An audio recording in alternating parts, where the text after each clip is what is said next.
kita lanjutkan trip makam Kembang Kuning beserta dengan orang-orang penting zaman Hindia Belanda yang berhasil kita temui di trip bareng Kak Febri dari Old Surabaya Hunter. Masih di Kembang Kuning nih, kalau kemarin kita kan udah ke makam yang ada patung pilotnya itu, terus juga dilanjut ke makam pilot balon udara Hindia Belanda yang bernama Alfred Emile Rambaldo. Buat yang pengen tahu kisah sejarahnya bisa tonton video ini ya.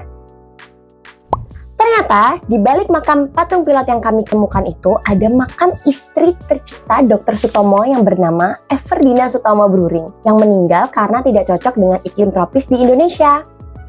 Kita lanjutkan perjalanan ke makam arsitek bangunan-bangunan bersejarah di kota Surabaya yang bernama Kosman Sitrun.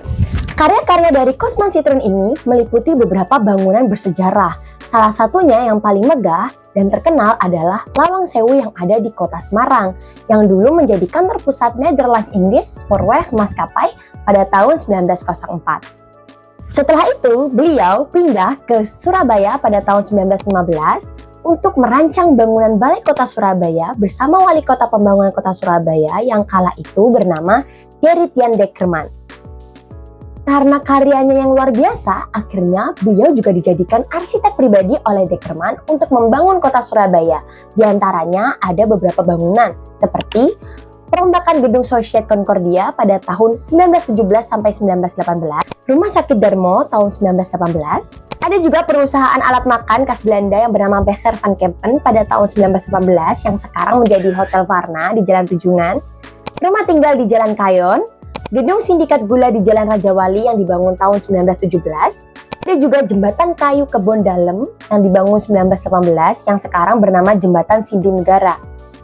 Ada juga jembatan Gubeng yang dibangun tahun 1923, dan ada juga viaduk kereta api yang berada di Jalan Pahlawan yang dibangun pada tahun 1933. Dan karya terakhir beliau pada tahun 1935, beliau berhasil mendesain kantor Borneo Sumatera Maskapai di Jalan Veteran Surabaya. Masih banyak lagi loh bolo karya beliau selain ada di kota Surabaya.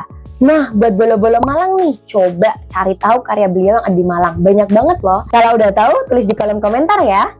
Selanjutnya, aku juga pengen banget loh bahas makam wali kota kedua pembangunan kota Surabaya, yaitu Gerrit Jan Dekerman. Dan ada juga makam penulis buku terkenal juga loh dari Belanda. Nah, buat bolo yang pengen tahu lagi, ikutin terus kelanjutan video Kembang Kuning ini ya. Dan jangan lupa follow, aku tunggu di video selanjutnya. Matur nuwun.